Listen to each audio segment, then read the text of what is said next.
the different kinds of diseases that has something to do with the speaking of a person. It is often seen in students and teenagers nowadays. There are different types of speech disorders. First, we have articulation disorders. Articulation disorders is when you replace the sound of a letter with the sound of another letter. For example, the sound of the letter R is being replaced with the sound of the letter W. Let's take the word sunrise for example. Instead of saying sunrise, some may say sunwise. Second, we have lisping. Lisping is when the sound of the letters S and the letter Z are being replaced with a TH sound. For example, the word sunset. Instead of saying sunset, others may say sunset. Third, we have cluttering. Cluttering is when you say what you are thinking, but the words become disorganized as you are speaking. Fourth, we have stuttering. Stuttering is there you go. That is an example of stuttering. And last but not the least, we have muteness. Muteness is the complete inability to speak. These are just some of the different kinds of speech disorders that teenagers or students nowadays are suffering from.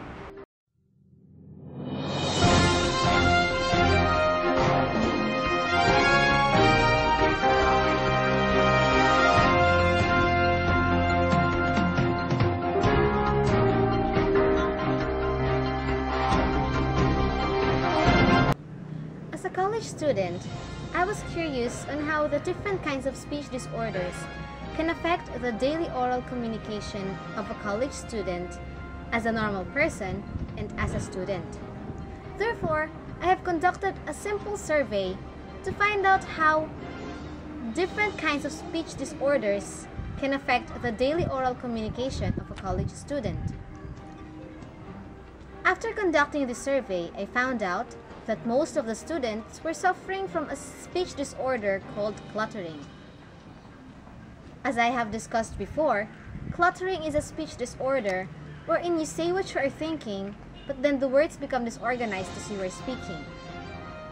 Most of the students said that they are suffering from this kind of speech disorder, especially when they are speaking in front. When I asked them how this speech disorder affects their daily oral communication as a normal person, most of them said that they cannot really express what they want to say. They have difficulties in explaining what they want to say, while others say that they are being teased by the person they are talking to. And when I asked them how this kind of speech disorder affects their oral communication as a student, most of them said that when they speak in front, their teachers and some of their classmates always tell them to repeat what they say. Why? Simply because their words cannot be easily understood. All in all, I found out that having speech disorders can have many bad effects in a college student. But even though some of us may suffer from different kinds of speech disorders, we must not let this lower our self-confidence. Why? Because there are so many other ways on how we can overcome this kind of speech disorders. Aside from the medication and the therapies, there are many other ways in overcoming these speech disorders. For example, we can always practice reading the different kinds of books.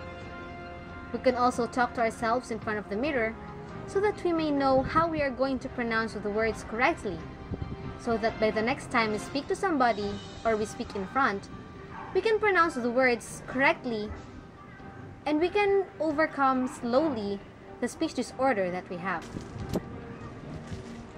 And that ends my video report for today. I hope that you have learned things and that you may apply them if ever you are suffering from a speech disorder. That's all, and thank you for watching.